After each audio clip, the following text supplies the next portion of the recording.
Jamuna Tira Banachari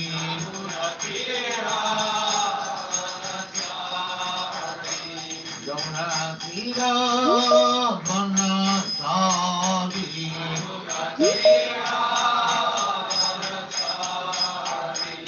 Jaya Radha Madhava Punya Bihari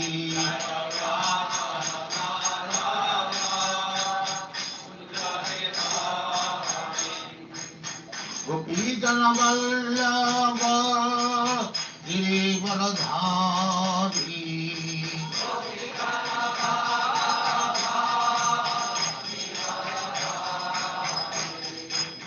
Gopi Janavallabha Giridharadhari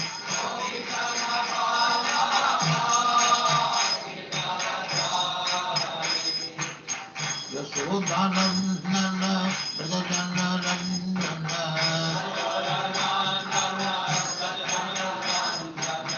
Yasodhanandana Prajana Randana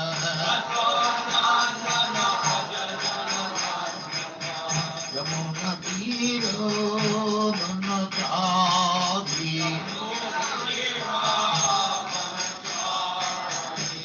Yamuna Tiro Dhanachari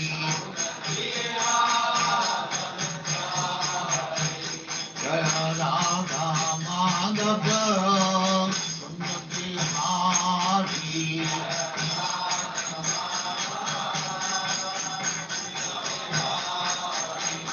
Jaya Radha Madhava Punya Bihari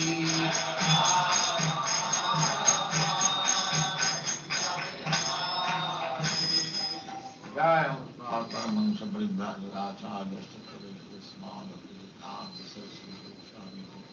Jaya Ananda Kori Vaishnava Ki Jaya Ramacharya Sri Haridas Thakur Ki Jaya Names of the whole Sri Krishna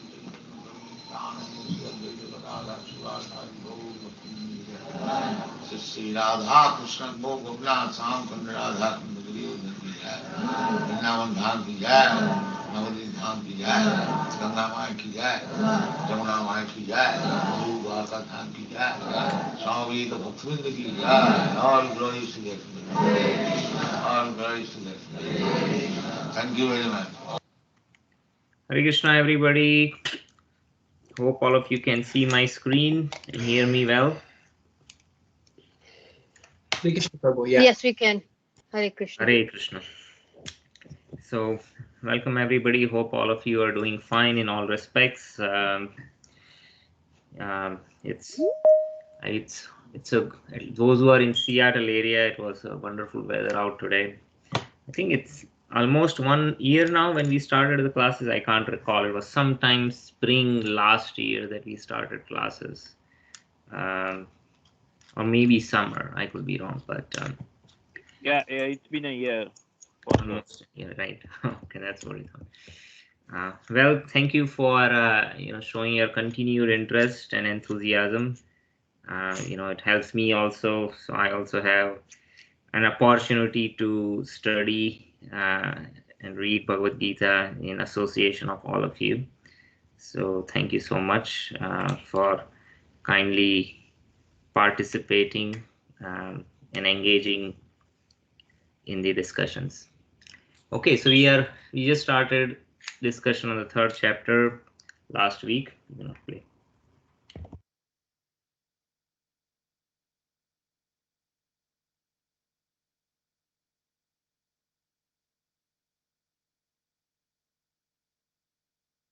Sorry about that. So we just started discussion on 3rd chapter of Bhagavad Gita. We covered the first 4 verses. So what we will do, we'll do a quick recap, very quick recap of the first 4 verses before we continue on. So the end of the 2nd chapter, Bhagavad Gita, Arjuna was introduced pretty much a summary of the Bhagavad Gita, right? And Arjuna, in the end, he asked, what is the nature of a person who is self-realized? To that, Krishna basically responds and says that the nature of such a person is the essence of the activity of such a self-realized soul is that he is able to control his senses, right? So that is the essence in summary. But before that, Krishna provides the understanding of Sankhya Yoga, or the analytical study and difference of body and mind, different parts of the gross and the subtle body, and different elements. So he makes the distinction between the body and the soul. He does that, and then he provides how one should act with proper knowledge or intelligence. He uses this specific term, Buddhi Yoga. And he tries to make the distinction between an ordinary person who is simply doing the prescribed duties without really understanding the purpose of those prescribed duties. So his emphasis is more on, ultimate purpose of even doing prescribed duties is to understand why one is doing something, right? And what is the purpose, who the beneficiary of those activities is. And he uses this word Buddhi Yoga many times in second chapter, right? He does not use the word Karma Yoga in that chapter. So if in the second chapter, he's mostly using Buddhi Yoga, and then he is using the word Sankhya Yoga in the beginning, or analytical study. So in the beginning of the third chapter, Arjuna then asks the question, because of that repeated reference to Buddhi Yoga, where Krishna was emphasizing, again, Buddhi means what? You do an activity with discrimination, right?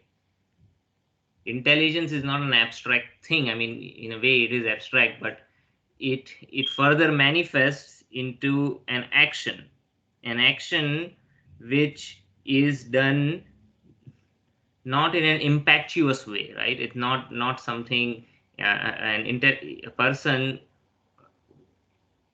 should act with discrimination, right? Having fully thought over things, what should be done, why should be done, right?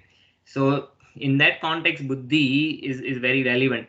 But what Arjuna thought, because he just heard the word buddhi, he thinks that, okay, Krishna is only talking about looking at things in a proper perspective, analyzing in proper perspective. And so then he's saying that, well, if intelligence is ultimately better, right, then fruitive work, because Krishna also explains that one should not be motivated by fruitive mentality. I want to do such and such activity in order to gain something. So then Arjuna is saying, well, if just application of intelligence is better, then why I should engage in work, especially this ghastly warfare, right? So that is the argument with which Arjuna begins. So let me just look at things in proper perspective, right? And because, as you say, the ultimate purpose of doing karma is to be situated in knowledge. So if I'm already situated in knowledge, then why I have to act? Because you say the ultimate purpose is that one is fixed in that understanding. And when one is fixed in that understanding, one is not affected by dualities. So now Arjuna is saying, well, my intelligence is bewildered. It seems like, you are saying two different things. So which one is true, right? Therefore, please tell me decisively which one will be the most beneficial. So that is the argument that he raises. So in response to that, Krishna then replies and he says, well, I have already explained. So he's saying, well, I'm going to explain you again, but this is something I had already mentioned. There are two classes of men who try to realize the self, right? So one is those who want to study things in an analytical way. So that is Sankhya Yoga. So Sankhya means counting, right? So one might say, so if you want to analyze the word etymologically, So in most Indian languages, there is this word khyati, right? And khyati means fame, right? Famous. Someone who is very famous is known as prakhyat. Comes from the root word khyati. Khyati means fame. But then, if someone who is famous, then you would immediately ask why someone is famous, right? Then you have to elaborate, describe. So, and then whatever good qualities that individual has, right? And then there is elaborate description of those qualities. Uh, so, similarly, when we say sankhya, it means a count. But in order to count things, if I say on a table, let's ask a child to, hey, count all the pencils. Maybe on the table there are pencils and pens both. So in order to start counting, first of all, the child has to discriminate, right? And make a distinction between pencil and pens. And once that distinction is there, then the child can start counting pencils, right? So in order to do that discrimination or classification, first of all, it needs to classify. For classify, that description is needed. So even before counting, one has to categorize. And so in that sense, the word sankhya comes from the root word, same root word as khyati, kya, right? So one has to describe first. And then one can, based on a description, one can classify. And only when something is classified, you can count it. So that is analytical study, right? And the other is actually people who actually are active and they are acting on things. They are simply not armchair philosophers. So Krishna refers to those class who are acting, and they're acting with application of proper intelligence. One can do any kind of nonsense activity or work, but then that cannot be considered an act of devotion, or even some a moral act. What about acting in matter of devotion? It cannot even be considered moral, right? So in this regard, the discrimination is very important, right? And so Krishna had referred to that as buddhi yoga, but it was confusing to Arjuna. So now Krishna is classifying that. So in verse 3, what he said is, what I had described earlier as Sankhyanam, analytical study, you can also call it as Jnana Yoga. Jnana Yogena Sankhyanam, right? And then Karma Yogena Yoginam. So here Yoginam refers to Buddhi Yoga that he had described earlier. So now he is using different words to describe the same thing so that it appeals to Arjuna. He can understand properly. Because in the previous chapter, he is not talking about any other yoga except Buddhi Yoga. So here, it is described shortly, but Krishna is actually saying that actually what I said Buddhi Yoga is actually Karma Yoga, if you want to use another word for it. And that Sankhya Yoga, the Sankhya which I mentioned, analytical study, is actually Jnana Yoga. So these are the two kinds of people. The Jnana Yogis, they are simply armchair philosophers, right?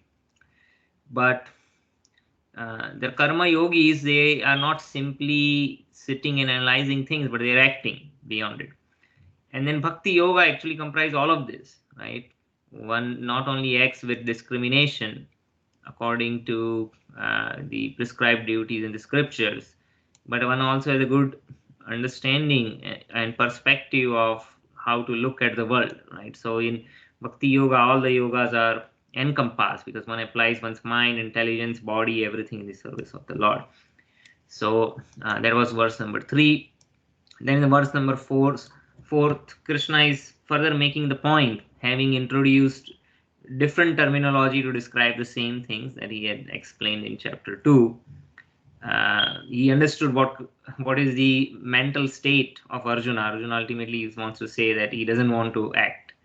So to that point, Krishna is saying that, hey, by merely abstaining from work, no one can achieve freedom from the reaction, right?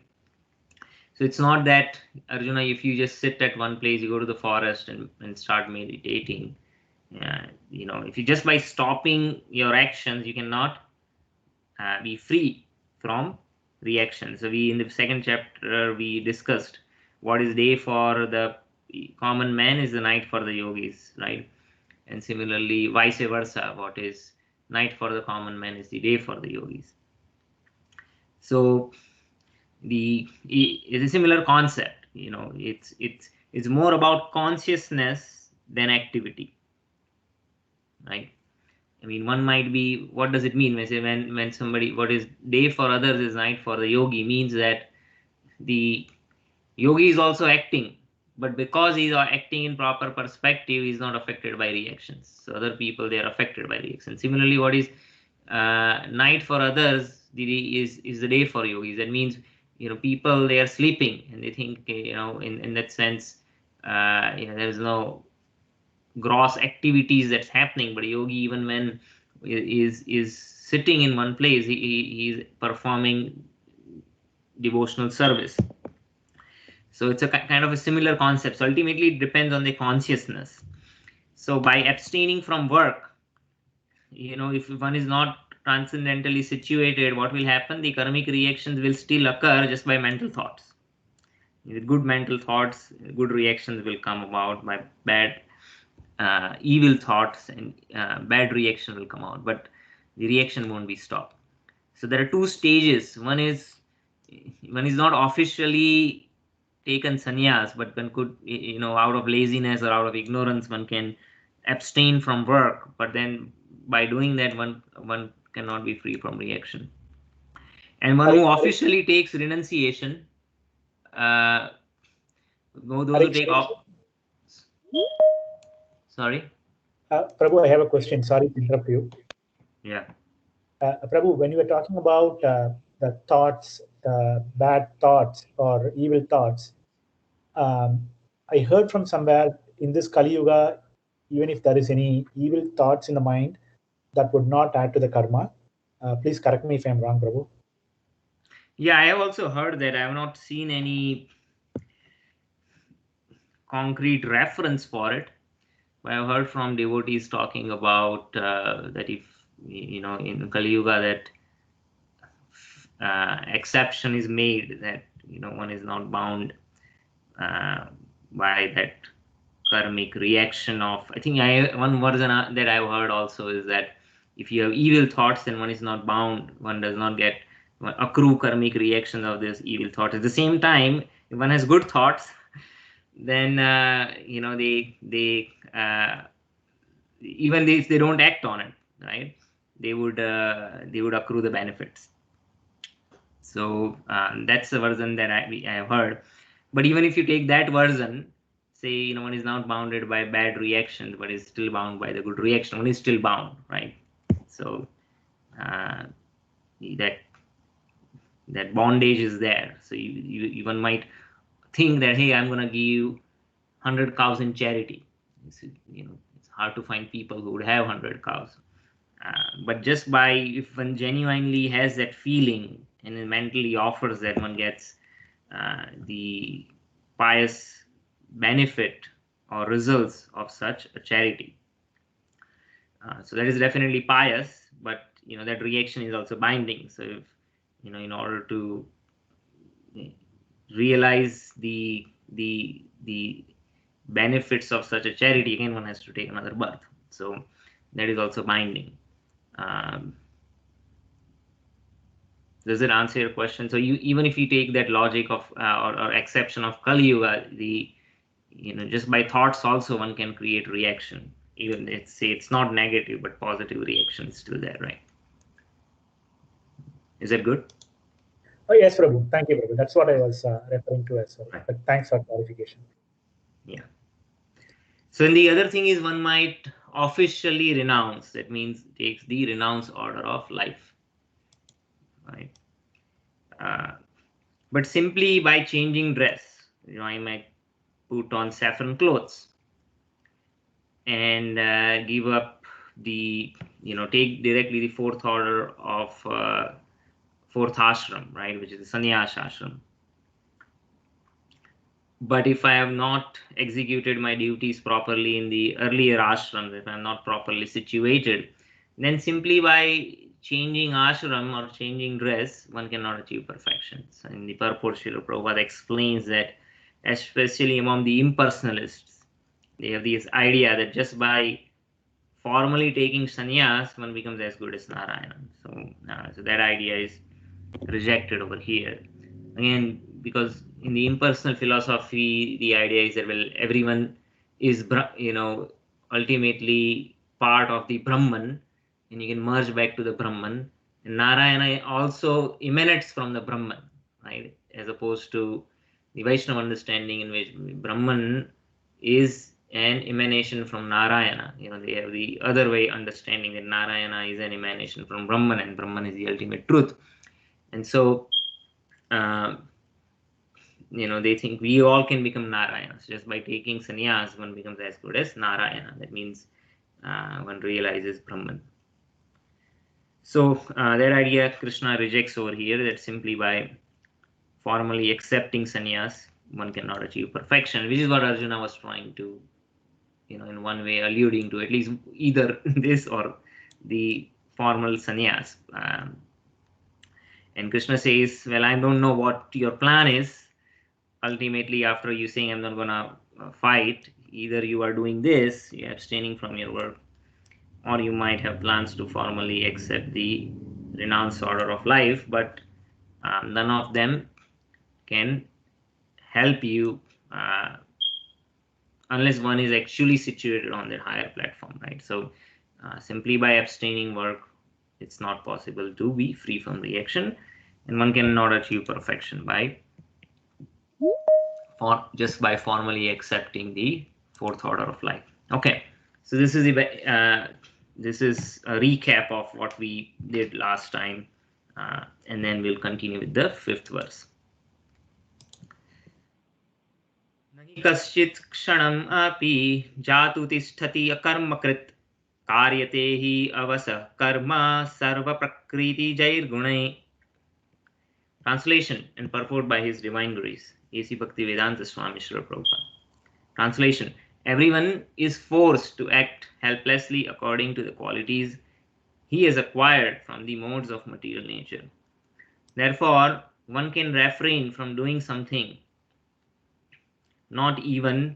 therefore, no one can refrain from doing something, not even for a moment. Right? So there are two aspects of this. One is that, again, going back to the previous verse where Krishna is saying that, merely by abstaining from work, one cannot be free from reaction, because what happens is we are all acting helplessly according to the three modes of nature, sattva, raja, tama. And because of our nature, we will be forced to act. That's why you see many times people cannot remain idle. They go crazy.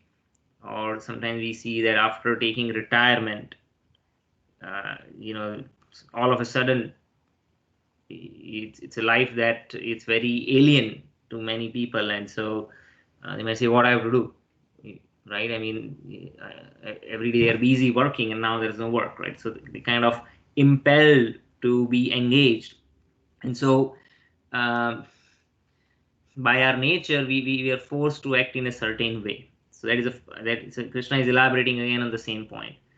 So there are two things, right? What is the outcome? So Krishna is breaking down analytically. If you think about it, first of all, Krishna is saying that if you're thinking that I don't know what your intention is, of course Krishna knows everything. He's a super soul in everyone's heart, but he's addressing all the possibilities. So first possibility he addressed was, maybe you want to just temporarily abstain, or if you want to, you might want to permanently give up by formally taking sannyas. None of them is gonna help.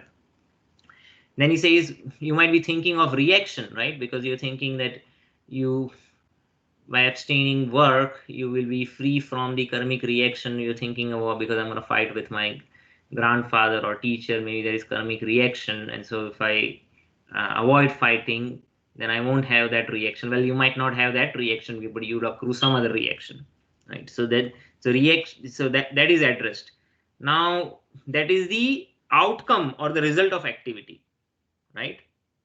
Reaction is what? It's an outcome or result of an activity. Now, Krishna is saying what comes before the activity, right?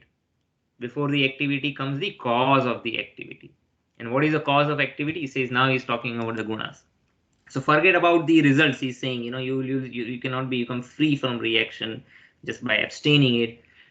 Similarly, if you go upstream in terms of the impetus for the work, even if you didn't want to act, you will be forced to act. That's what Krishna is saying, right? So he's addressing the both aspects: what is further downstream to an activity, and what is further upstream to the activity, right? So that's what he's saying, that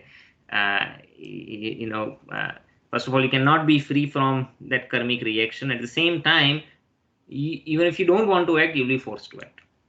Therefore, no one can refrain from doing something, not even for a moment, right? There's anything else I want to say over here? Yep. Purport. It is not a question of embodied life, but it is the nature of the soul to be always active. Without the presence of the spirit soul, the material body cannot move. The body is only a dead vehicle to be worked by the spirit soul, which is always active and cannot stop even for a moment. As such, the spirit soul has to be engaged in good work of Krishna consciousness, otherwise it will be engaged in occupations dictated by the illusory energy. In contact with material energy, the spirit soul acquires the material modes. And to purify the soul from such affinities, it is necessary to engage in prescribed duties enjoined in the Shastras. There is a lot to unpack over here.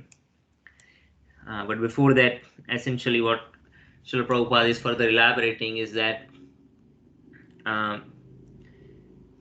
the soul actually acquires the qualities. Soul in a way is never affected by matter, but because when the soul comes in contact with matter and identifies itself with the matter, then it assumes that false identity, and then that matter, which is essentially the body, which is made up of matter, in itself does not have any life. It is dead, but it's a vehicle that the spirit soul uses to pursue the intention, and the primary intention for which the soul appears in this world is to enjoy independently from Krishna, right? And that enjoyment means activity, right? And so by nature the soul is active. It cannot stop even for a moment. But because the soul comes in contact with the material modes of the nature, the soul is deluded. The soul is under illusion. It comes under the illusion because of assuming the false identity. And the only way one can be free is one acts in proper consciousness, right? Which is Krishna consciousness. And that is described, the hint is given, I believe, second chapter, was it 69th verse or 64, and somewhere in the 60s, where Krishna gives a hint of Bhakti Yoga. He says, Matpara, you have to meditate on me, right? Your consciousness should be fixed on me. This is Krishna is giving a hint. So far, Krishna has not explicitly revealed his position as the Supreme Personality of Godhead. So in this particular sentence, in contact with material energy, the spirit soul acquires the material modes of the nature. So as I explained earlier, the first is, if one wants to enjoy independently of Krishna, then one has to forget that one is a part and parcel of Krishna. And for that reason, the first covering on the souls is false ego. The false ego, what does it do? It establishes I, me, and mine. The concept of aham comes from that false ego. So how does one purify oneself? Well, there are multiple processes, and the first process is to start gradually, in the sense that, well, we cannot artificially establish ourselves in a transcendental position, but because everyone is by nature active, right? And then the Shastras, they provide prescribed duties. And so it's better that one begins to act according to those prescribed duties, even if one is materially motivated. But at least they are acting on a dharmic platform. They are out, when you say prescribed duties, means at least they are avoiding vikarma. And even if there is material motivation, they are engaging according to that nature. In a due course of time, due to law of diminishing returns, the material motivation goes away, but one continues to work because one is impelled to act according to one's nature. Now Krishna is going to introduce a new concept over here, which is not mentioned so far. And so there is a gradual elevation of thought.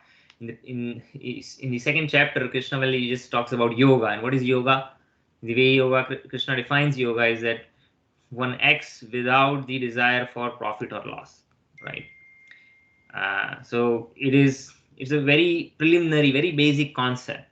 He has so far not explicitly mentioned, that one has to, if one is not motivated by success or loss, then what should be one motivated by? What should one do with the results of one's work? And now he's going to introduce the concept of yajna, which means you offer the results of the work as sacrifice to the Supreme Lord. Even the work itself can be offered, what to speak about the results. So all that would be described elaborately in this chapter, which is that's why it's called Karma Yoga, as an elaborate description of how one should be engaged and what one should do with the results of those activities.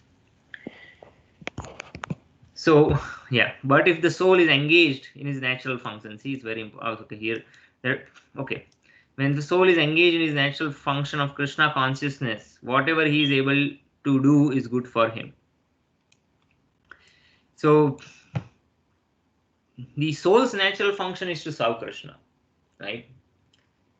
But when the soul acquires a body, the body also has a particular nature.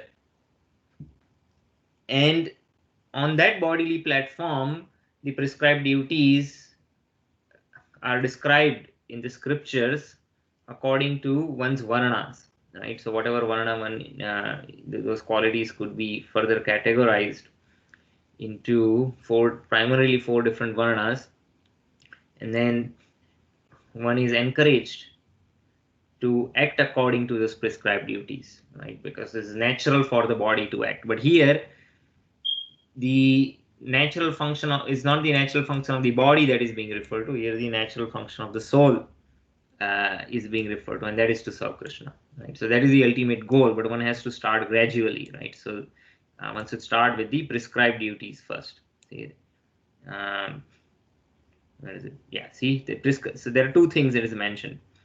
First of all, one has to purify the soul from such affinities by engaging in the prescribed duties enjoined in the Shastras. So here it's referring to the natural function of the body. And then here, subsequently, once that purification happens, then one can be properly situated in the natural function of Krishna consciousness. Right? So you cannot directly jump over here. I mean, you don't have to again wait to achieve that perfection. We can directly start Krishna consciousness. That also leads to purification. But one cannot one cannot exclusively remain on this platform by shunning their prescribed duties, right? Because one is still not achieved perfection. One can take up the process of Krishna consciousness. One doesn't have to wait until they have perfected their execution of prescribed duties on a bodily level. One doesn't have to wait. One can immediately take up Krishna consciousness. But one cannot exclusively, sit and say that I'm not going to I'm not going to perform my prescribed duties. So that is not sustainable until one has perfected, and which is a gradual process. It cannot happen overnight. So whatever he is able to do, ultimately it has to be offered to Krishna. So here, Srila Prabhupada is quoting from Srimad Bhagavatam. If someone takes to Krishna consciousness, even though he may not follow the prescribed duties in the Shastras. If someone takes to Krishna consciousness, even though he may not follow the prescribed duties in the Shastras or execute the devotional service properly. And even though he may fall down from the standard, there is no loss or evil for him. But if he carries out all the injunctions for purification in the Shastras, what does it avail if he is not Krishna conscious? Right? So this verse needs to be understood in the proper context. So here, if you look at the structure of the verse, it's a comparison. And when you want to emphasize something, emphasize the importance of something, then you give a very contrasting example, right? Just like if I want to describe how nice it feels right now, here the weather started becoming warm a little bit, it's pleasant. For somebody who is in India, they might feel that this is still cold, right? If I say that, the temperature is what, 8 degrees Celsius or 10, 12 degrees Celsius, they might still feel it's cold. But if we were, for last few months, we were almost freezing, right? So then once you have that contrasting example, right, so it's relative, then you can say that you can feel, oh, this is really nice weather. So here the emphasis is on the importance of being Krishna conscious, right? So the two contrasting propositions which are being made is that because the ultimate objective is to be Krishna conscious, even if one performs all the injunctions for purification, performs all the prescribed duties, but does not come to the point of taking up devotional service, right? Taking up bhakti, then what is the point? What they have done is all waste, right? So, and compared to this, what is the other contrasting position? So this is the objective, right? The Krishna consciousness is so important, and since that is the ultimate goal, after performing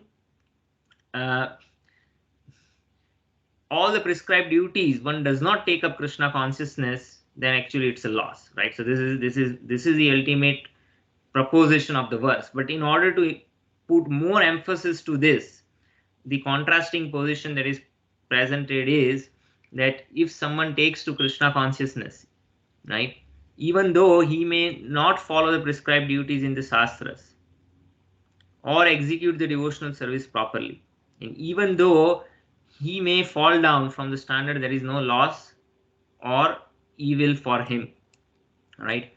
But that does not mean that one should take it as an excuse that, I've taken up Krishna consciousness, and so I don't need to perform the prescribed duties of the scriptures, right? And I can be lax in my practice, and I might fall down and I might deviate from the standard. That it's not proposing that, right?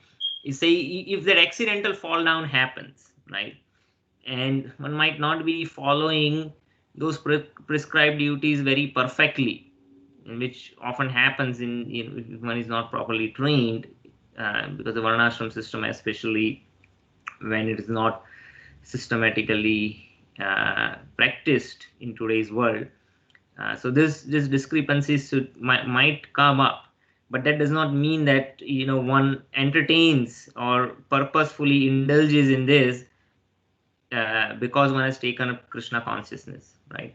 So there is no loss or evil, so that exception is, leniency is given, right? But that does not mean one takes an undue advantage of it. So it's important how we understand the instruction, because sometimes people, they tend to misinterpret this. We have taken up Krishna consciousness, so we can do any nonsense, or we can give up the prescribed duties, or sometimes I might even fall down and deviate from proper moral standard.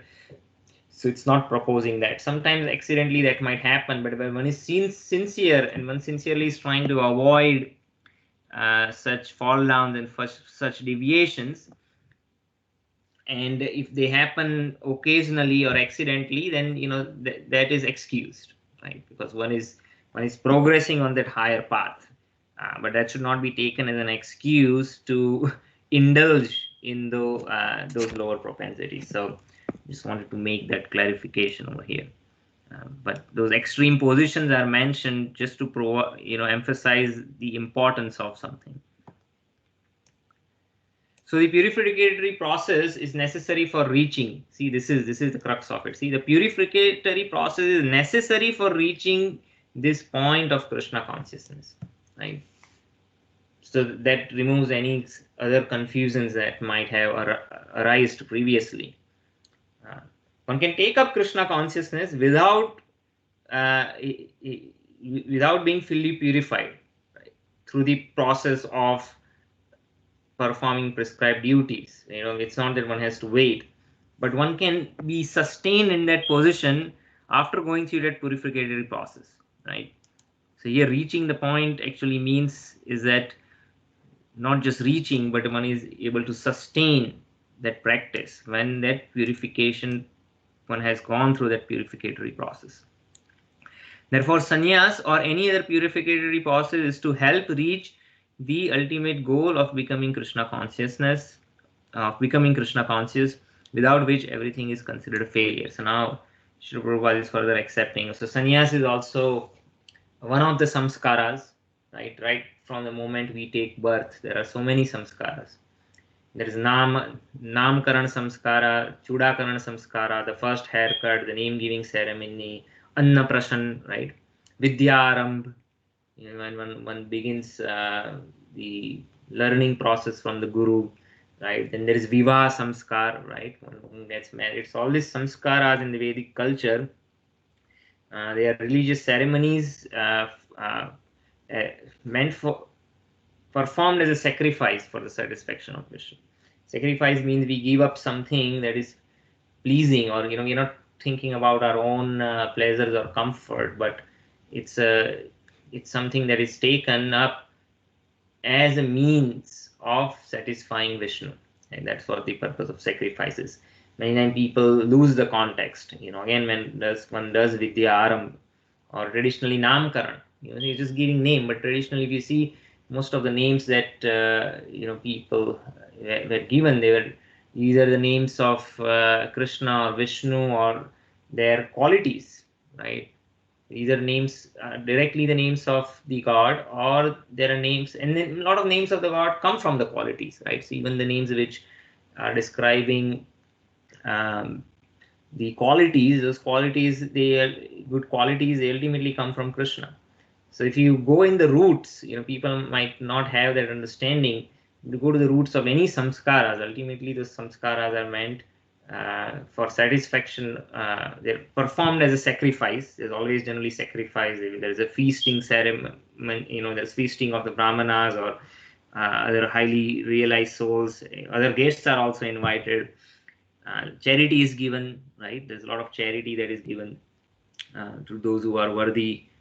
And it's also a purificatory process. So similarly, sannyasa, the ceremony is also a purificatory process, and is to help to reach to the ultimate goal of becoming Krishna conscious. So it's not the impersonal understanding that just by taking sannyas one becomes as good as Narayana. So that idea is rejected. It's by formally taking sannyas, it's not that one becomes as good as Narayana, but sannyas is also one of the purificatory process where one learns to remain fully at the mercy of the Supreme Lord, right? So one does not have any home to live in. So one has actually practiced vanaprastha before entering sannyas, and one does not leave at one, reside at anyone's home or at any location more than few days, right?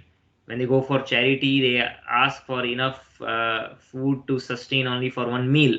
They would not save, beg and save something for in the evening. If they go out in the morning for asking alms, maybe they got some grains and they would just cook it in the afternoon and done. It's not they're going to save something for the night. There are many specific details of how the sannyasa ashram, the duties of the sannyasa ashram. But if you see those austere life that one lives, why one learns actually to live simply on the mercy of the Lord, with no permanent home, no permanent means of maintenance. One continuously keeps on moving, and wherever they go, they would share their realized knowledge for the upliftment of the masses, right? So what is the purpose of that? Well, it's a purificatory process, and by being dependent on the Lord in that way, one has to be Krishna conscious. One has to think of Krishna all the time, right? So it's the goal of that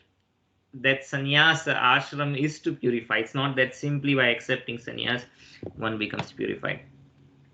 So in this way, all the samskaras, all the prescribed duties are ultimately to come to that point.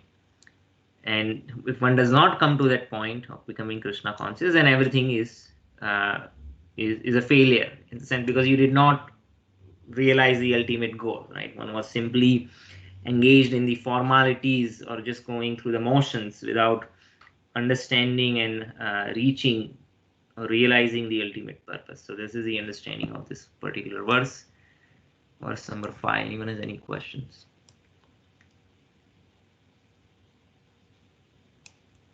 Okay. Verse number 6. Karmendriyani samyamya yaste manasa smaran indriyarthan vimudhatma mithyachara sa uchyate. Translation: one who restrains the senses of actions but whose mind dwells on sense objects certainly deludes himself and is called a pretender. So here Krishna is emphasizing, well, so he has described a couple of things so far, right? So in the previous verse we just talked about well, so upstream process, right? Downstream was already discussed. Upstream is the impetus, and he says because of that impetus you'll be forced to act, right? You cannot escape from acting. By nature you'll be forced to act. And now Krishna is talking about the scenario where, suppose, now Krishna is saying, well, despite of my explanations, if you still accept sannyas, right? First of all, if it's not going to free you from karmic reaction, nor you will be able to take it, because by your nature you will be forced to act like a kshatriya. You will be forced to you impelled to act. That is your nature. But say somehow you are still if you do take up sannyas temporarily until you're forced to come back, what will happen is that he's not directly saying that, but he's addressing that scenario by saying that if someone gives up, artificially accepts sannyas, but they are still meditating on sensual pleasures, right? Just simply change the dress, formally accepted sannyas, but the mind is full of sensual desires, then actually that person is just cheating one's own self and is called a pretender. So that's what Krishna is mentioning and just calling it out. In the purport, Srila Prabhupada mentions that there are many pretenders who refuse to work in Krishna consciousness but make a show of meditation, while actually dwelling within the mind upon sense enjoyment. So there are many reasons why somebody might pretend to be a sannyasi, but they have no intention in perfecting their life, right? They have ulterior motives. Sometimes people take up their ashram just to get fame or money making enterprise, for instance. They just want to collect funds and they turn into some sort of personality cults, if you will, right? And that's quite common. It was there in the past. It's probably with the conveniences of the current era in terms of marketing, social media advertising, they also utilize that and turn into some personality cult. So that we see that happens quite often. And then what are the other reasons people in India, they have this concept of tadipars. So in many places there are individuals who have committed crime and the police is looking out for them. So what they do is they go and become a sadhu, right? And they don't have they probably have committed some sort of serious crime, right? And otherwise, And they just assume, because there are in India there's so many sadhus and babajis, they're moving around, especially go to northern India, Himalayas, and you'll see around Kumbh Mela they all show up. But a lot of these sadhus, they're all criminals trying to evade law, right? That doesn't mean they are free from sense enjoyment. So there could be many motivations. Sometimes people, they get, like Arjuna's situation, people get frustrated with the pressures of life. Maybe their family situation is not good, or they are not able to maintain the family, and they just escape the reality, and they artificially take sannyas. Like Arjuna is also kind of put into a similar pressurized situation where he says this is too much to deal with. So he's trying to avoid his responsibilities. So anyway, Krishna calls this out, that an artificial or superficial taking up of sannyas is no good. And when one consciousness is not properly situated, and such persons are simply pretenders. Such pretenders may also speak of dry philosophy. Over the course of time, they might pick up some basic philosophy, or they might speak eloquently, but that doesn't mean they are realized. So such pretenders may also speak on dry philosophy in order to bluff sophisticated followers. And you can cheaters who, if one wants to be cheated, then they will get cheated, right? Some people want, what it means is that, just like why do people buy fake gold? They all know, right, it's a fake gold, but they don't have the ability to pay the higher price. If they had the ability to pay the higher price, then they would buy real gold. Why would they buy fake gold? So similarly, people, they want to feel spiritual, right? Some sort, that I'm following some religious or spiritual path, but they don't want to give the time and energy and commitment to seriously take up. They're not seriously spiritually inquisitive. And so they also know, they won't go to a process or a path that is too demanding and it's going to really purify them. They're not willing to pay that higher price. And so they would purposefully, they're not consciously thought through this, but that's how they act. They would rather go with someone would say that you are okay, I am okay, you can continue to live your life the way you are living, and you can just feel that you are spiritual just by following me. So this they might use some word jugglery as if they are speaking something philosophical, and they bluff the their followers. But according to this verse, they are the greatest cheaters.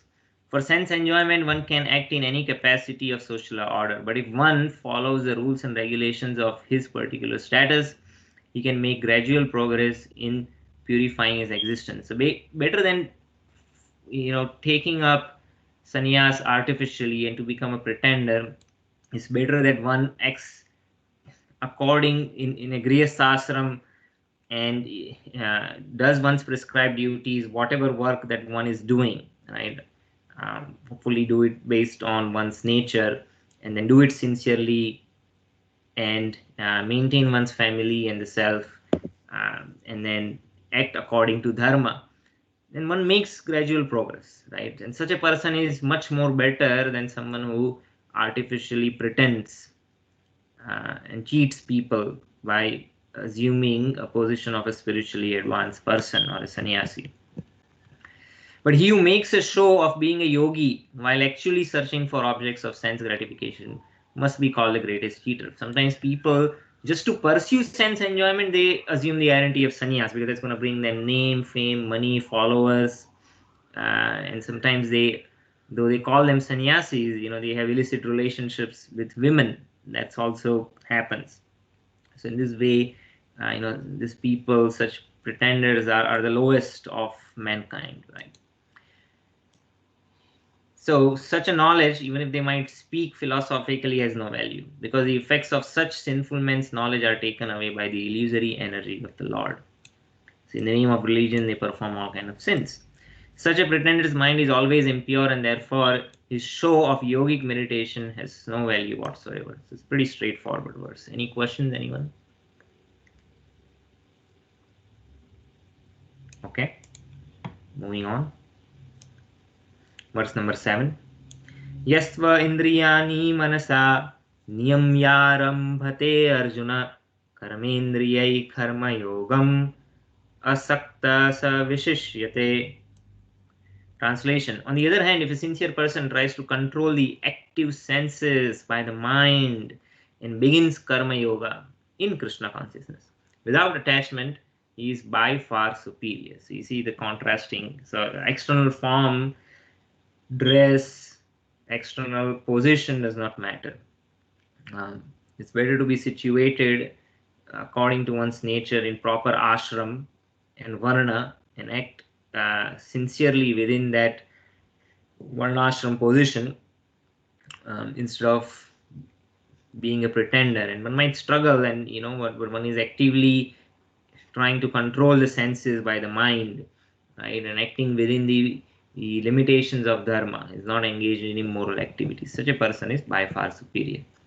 Purport: instead of becoming a pseudo transcendentalist for the sake of wanton living, right, no responsibilities, they're simply accumulating wealth, name and fame, and sense enjoyment, it is far better to remain in one's own business and execute the purpose of life, which is to get free from the material bondage and enter into the kingdom of God.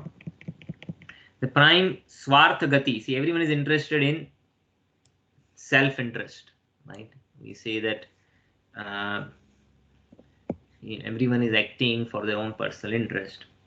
And sometimes it's also used in a negative connotation, saying that this person is very selfish, right? Is only interested in one's own benefit. But Srimad Bhagavatam says that actually in this material world you will hardly find anyone who is selfish, because they don't know what is self and they don't know what is the self-interest, right? The self-interest, if one is really selfish, then they would try to reach Vishnu. So the Bhagavatam sloka says, Nate swartha gatim hi Vishnum bahir arthmanina anda yathande upniyamana teapi isu urudamni baddha. So this Prahlad Maharaj says to his father Hiranyakashipu that people, they do not know what is their self-interest. Nate swartha gatim hi Vishnu. They do not know that their self-interest is actually approaching Vishnu.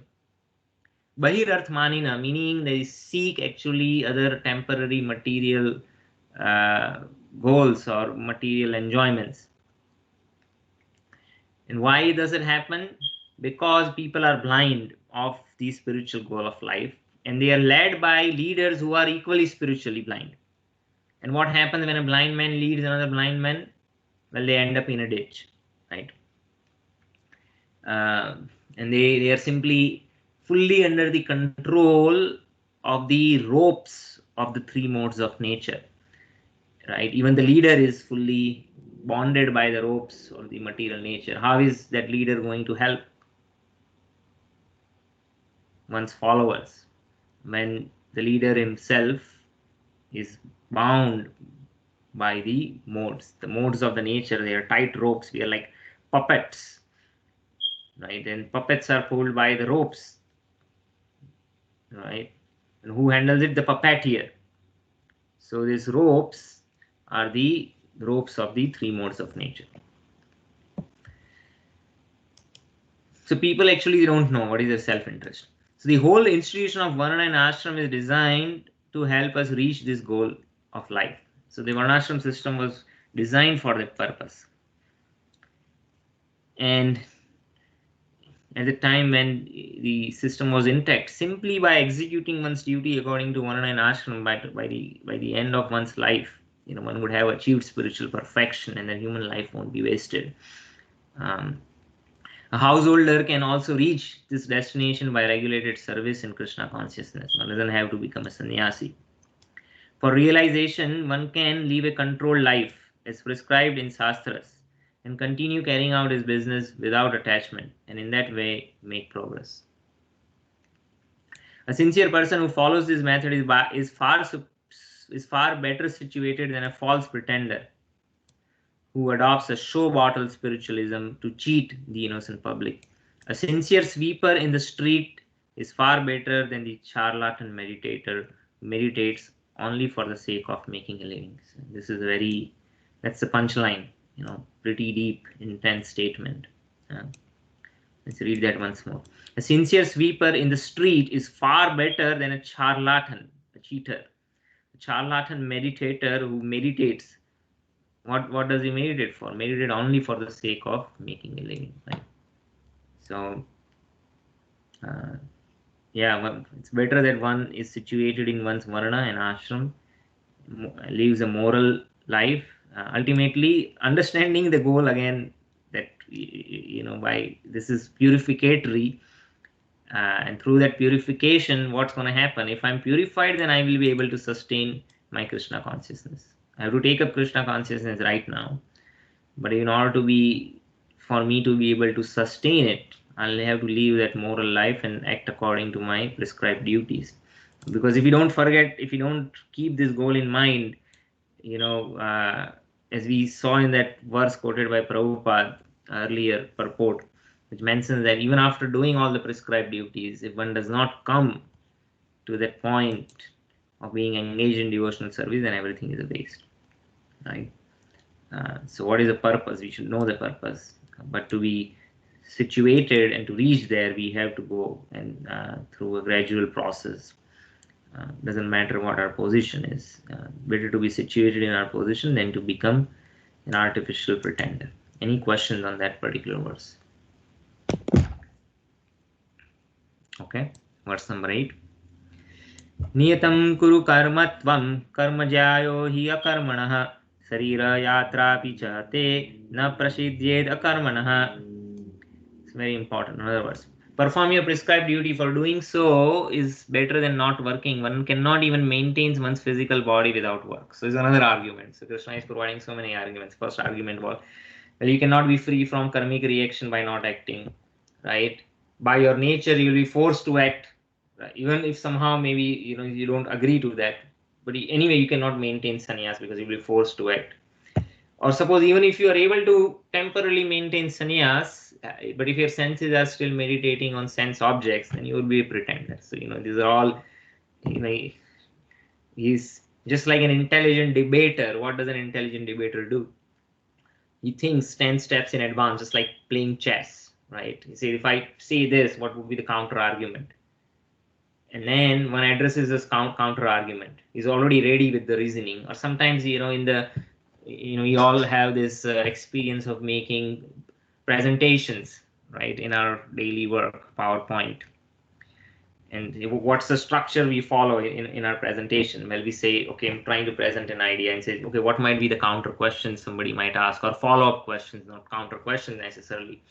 And so we build the presentation in such a way that, well, logically for that audience, whatever questions that might come up, those are already addressed, right? Even when we are presenting something to our manager, and then you're already prepared. If I say this, what will be the follow-up question? And then you want to be prepared. So Krishna here is elaborate, answer. He's already proactively presenting different follow-up questions or counter arguments that Arjuna might have. So far, he presented this particular, if not this, then also you have this challenge. Now Krishna is saying that, the other thing is, well, you will be forced to come and you will be forced to act. And even if, you don't consider all these reasons, the other thing that you also need to consider is that, how are you going to maintain the body, right? Even to maintain one's physical body, one has to work. One cannot even maintain one's physical body. So here actually he's trying to emphasize, I think now he's coming to the essence of the original argument or confusion that Arjuna had. Because Arjuna thought Buddhi Yoga means simply thinking by intelligence and not acting, right? So in order to address that particular misconception of Arjuna, Krishna is saying, how come you misunderstood this? How did you think that buddhi simply means sitting on a chair and thinking and not acting, right? Without acting, how no one can even maintain a physical body. So actually, he's addressing that particular misconception of Arjuna. First, he started by using a different term for buddhi yoga in third chapter. What he referred to as buddhi yoga in second chapter is now referring as karma yoga, so that Arjuna knows that okay, it's not you're acting in a void where you are only thinking by your intelligence and not actually transforming that into an action, right? And now he's addressing that particular misconception, saying how come that misconception could have arisen, right? If you're thinking by simply by intelligence and not acting, that's not possible. One cannot even maintain one's body without working. So how is that misconception arise, right? So that's what Arjuna is, Krishna is hinting to. That's why that flow. That's why I'm taking time to even every class when I begin, I try to do a recap to understand the flow of because what happens is when we are going in the purports and going to deep understanding of it, uh, while we understand that we miss the connection in the sense that you might not recall, okay, what is the relevance of this particular statement. But so we have to zoom in and then zoom out, zoom in, zoom out. And so though it takes up some time, I'm at the beginning of every class, I'm doing a recap of what that flow of conversation was, so that we can relate to how different points are being made in a logical sequence. So both is important, right? The flow is important, and then we also have to go into deep. So the breadth and the depth both are needed. So here, that's what Krishna is trying to address, right? That particular misconception that Arjuna had. Okay. So in the purport, Srila Prabhupada mentions there are many pseudo meditators who misrepresent themselves as belonging to high parentage, and great professional men who falsely pose that they have sacrificed everything for the sake of advancement in spiritual life.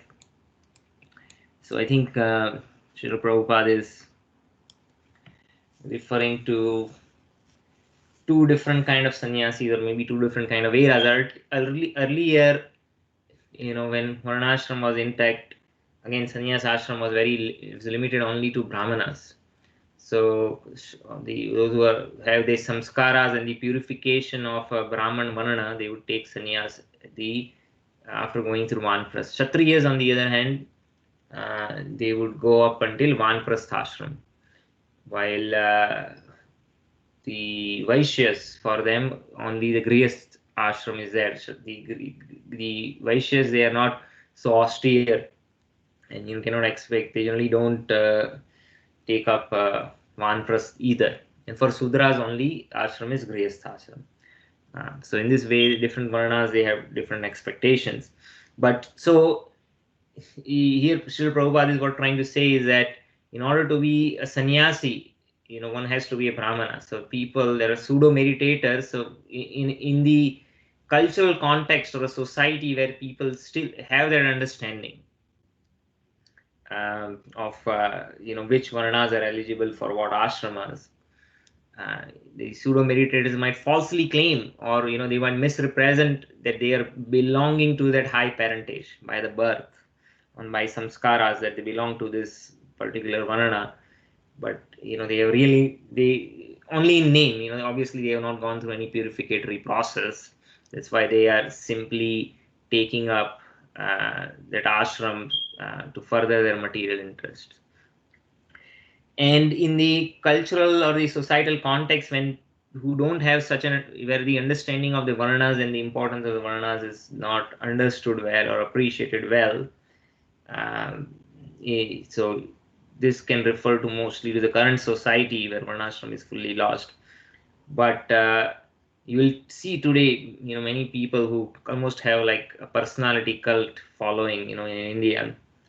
They would be very highly educated and this degrees, and they would say, I gave up everything. I had a great profession, such a position, I have this and this, such degree, and probably they figured out that, well, I could have not made it in the corporate world, but if I start my own personality cult, then I have a better chance.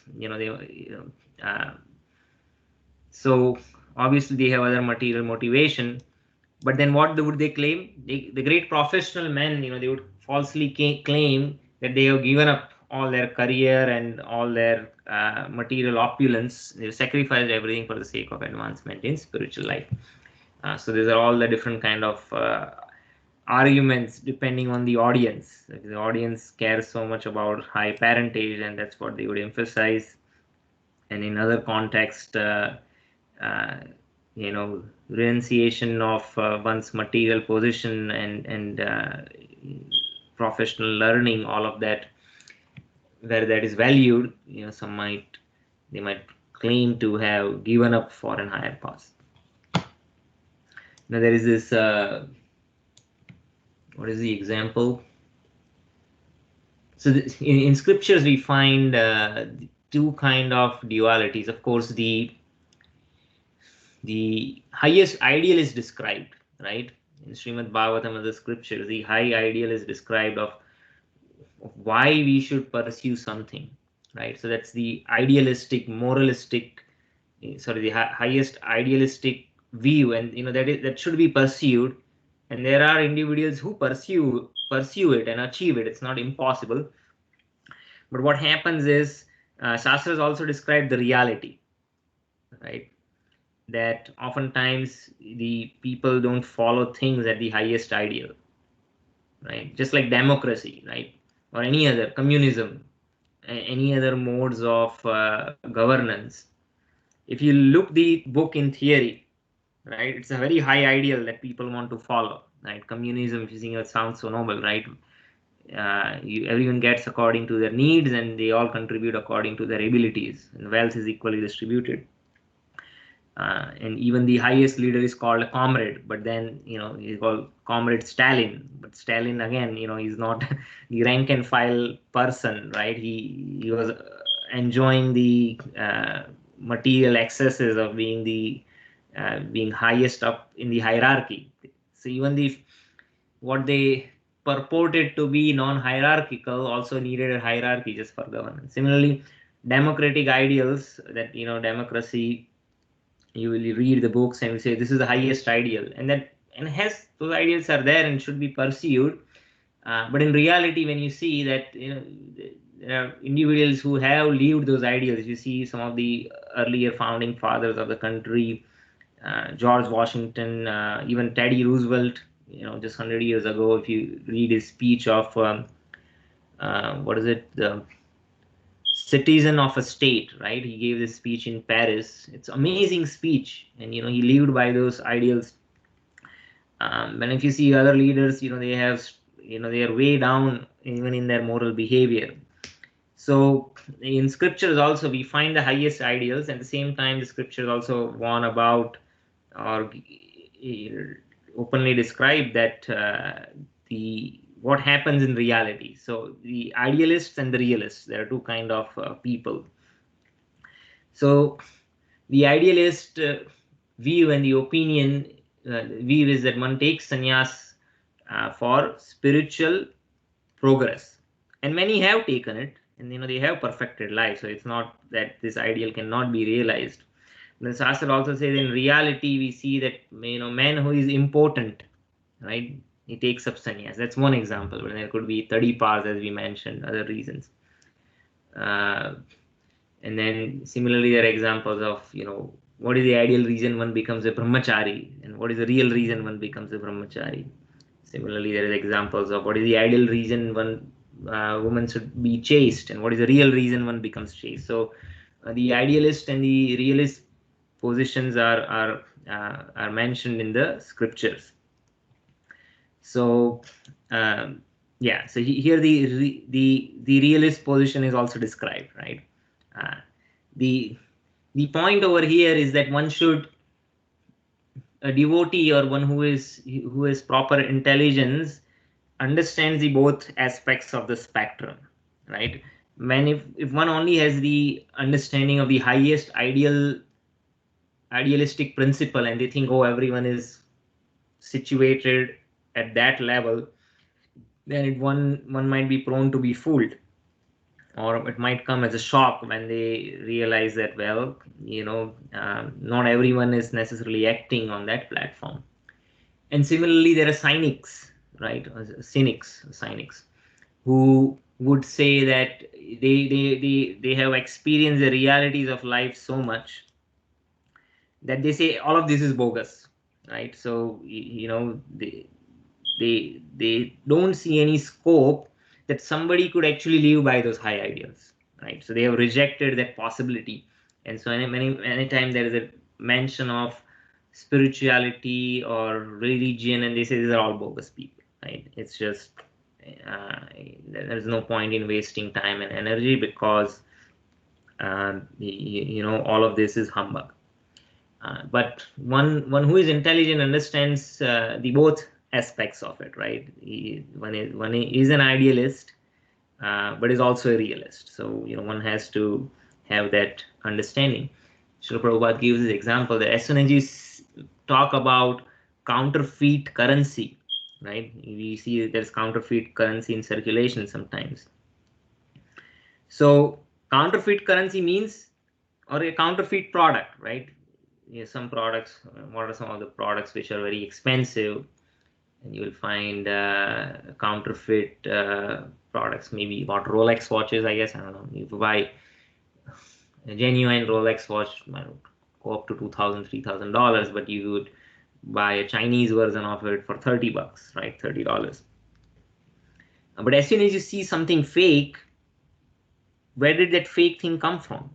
The fake is impersonating something real. Now, if somebody has never seen a real currency, right, and so they might have a very pessimistic view of things. But if you intelligently think about it, because there is something counterfeit suggests that there must be something real, because counterfeit is imitating something that is real, and one might not have seen it. If one has never stepped into a showroom of genuine Rolex watches, and all they've seen in their life is fake Rolex watches, they might think that there are no real, this is real, or that they would think that the fake thing is real, or they would come to the conclusion that, well, there's no such reality. This is the only thing that can exist is a fake. But if you intelligently think about it, as soon as there is something fake, suggests that there should be a real version of it. So Lord Krishna did not want Arjuna to become a pretender. Rather, the Lord desired that Arjuna perform his prescribed duties as set forth for Kshatriyas. Arjuna was a householder and a military general, and therefore it was better for him to remain as such and perform his religious duties as prescribed for the householder Kshatriya. So Varna and Ashram. His Varna is Kshatriya and his Ashram is that of a householder. So he should act according to that particular position in the Varnashram society. Such activities gradually cleanse the heart of a mundane man and free him from material contamination.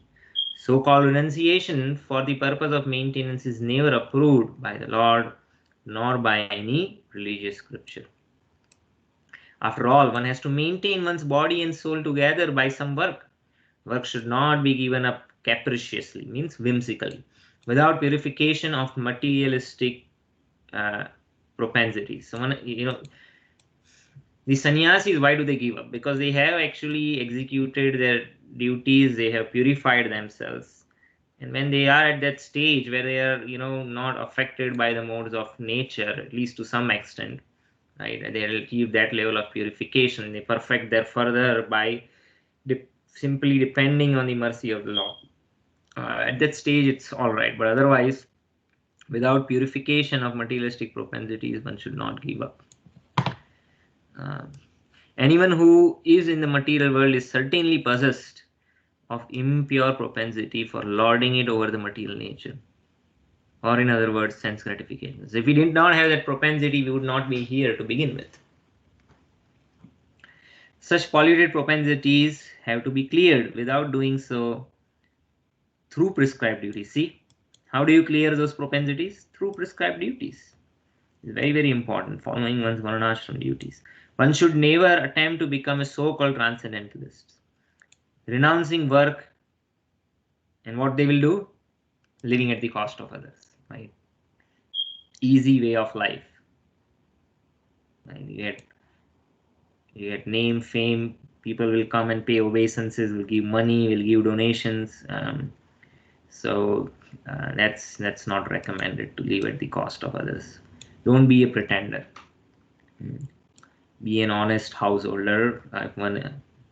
Of course, that doesn't mean that one should not strive. Ultimately, if one is, again, these instructions could be, if you're not taking in proper perspective, then it could be misinterpreted. That doesn't mean that one should not strive to become a sannyasi, right? By having one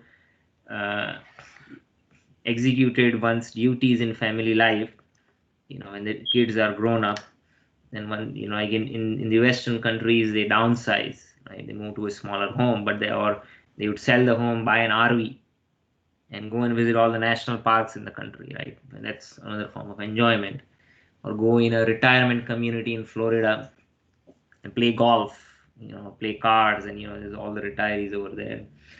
Or you hop on a around the world cruise, $300,000 you pay from all your savings, you sold your home, and then until you die, you just be on a cruise visiting all the ports around the world, never hop off. People who live life like that, right? Everything's covered, boarding, meals, and you just go around sailing. Well, that's not the purpose. The purpose is, well, one has done with their duties. Then one goes to maybe a holy place or live in association of other like-minded devotees, and engage in maybe attending temple programs, or if you're not staying close to temple, associating with other devotees, reading Bhagavad Gita, Srimad Bhagavatam, chanting in there.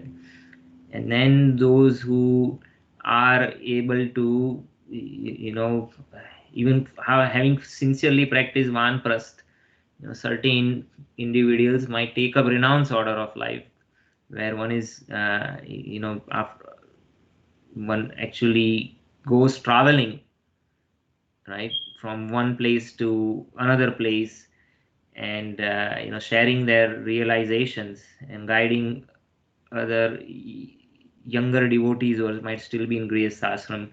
That person has already completed Grihastha ashram. He has gone through all the challenges and knows and can relate to it, right? Many times sannyasis, they have not gone through Grihastha ashram, they might not really understand what it means to be a Grihastha, what kind of challenges they face, and the instruction might not, what you call, they might not have that, since they do not have direct experience, they might not be able to give valuable or relevant insights or instruction. Or sometimes even if they are able to give, they might not be appreciated. At whole, if this person has been a lifelong celibate, he does not know why, then what he's talking about, right? But one who has actually gone through all the ashrams, then people can relate to them, and they can take it. Also brings wisdom, and then people appreciate that also. So again, their advantage. That doesn't mean that one should not be a lifelong celibate. There are many lifelong celibates even in scriptures, right? Narad Muni himself, Sukadeva Goswami. So I'm not saying that's not an option, but again, one is actually able to act at that platform, then lifelong celibacy is definitely recommended. Srila Prabhupada's own guru, Bhakti Siddhanta Saraswati Thakur, he was a lifelong celibate, but he was a very strict brahmachari and sannyasi. He lived a very austere life. Yeah, so the point, I don't know, I lost my thought over here, but I guess what I was trying to say is that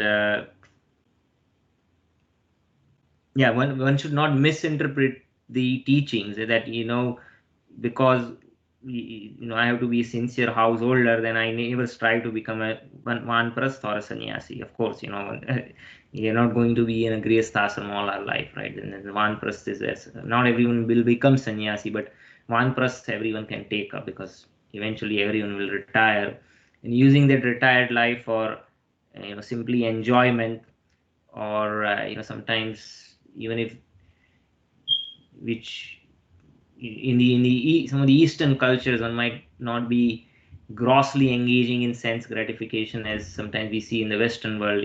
Gross in the sense that going out, it's not so gross, but it's a kind of a wanton life where you want to go on, just see the world or play golf or go on a cruise.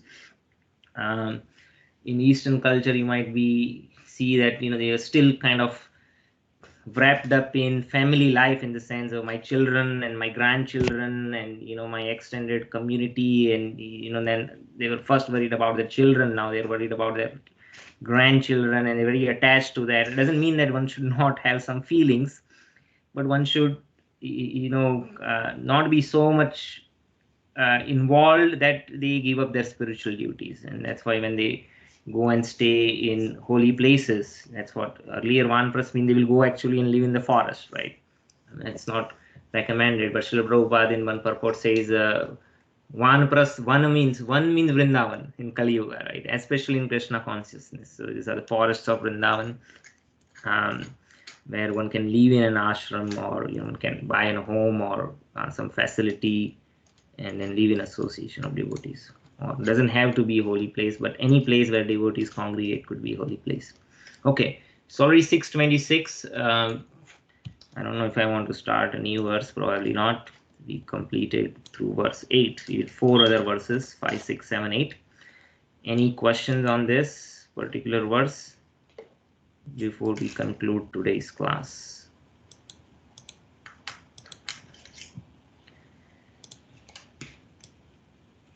No? Okay, so let's see the theme. Maybe a few minutes, I'll just briefly what Krishna will talk about next. Yeah, then he introduces the next verse. He introduces the concept of yajna, which he has not he has not brought this up so far. Earlier in the second chapter, he only mentioned, well, you should work without material motivation, but now he's introducing a concept of sacrifice, the progression of idea. Then he will elaborate on why the sacrifice, the yajna was started, what was the purpose, how it should be performed, who the beneficiary is. And so this whole elaborate description of yajna, that concept was not at all present so far in the second chapter. Sometimes you have to see the level of the student, right? How much the student is able to take. So sometimes there is a gradual progression of how different concepts are introduced. If you directly introduce something which is very elevated, then the student might not grasp, and sometimes the teacher actually starts with simple concepts just to see where the student is at, and then the progressively higher concepts are introduced. So so I think it's a new theme. It's better to start next time. Yeah, see, the sacrifice will go on until at least explicitly through verse 16, right? So another 8 verses and further, yeah, even beyond that, right? Performance of sacrifice, Janak Maharaj. Okay, so we'll continue the discussion next time. And yeah, so next time, so Maulik, it will be a different time for you, at least for a few weeks, until you also change your daylight. Yeah. Okay. So thank you, everybody. Hare Krishna. Thank you, Prabhuji. Hare Krishna.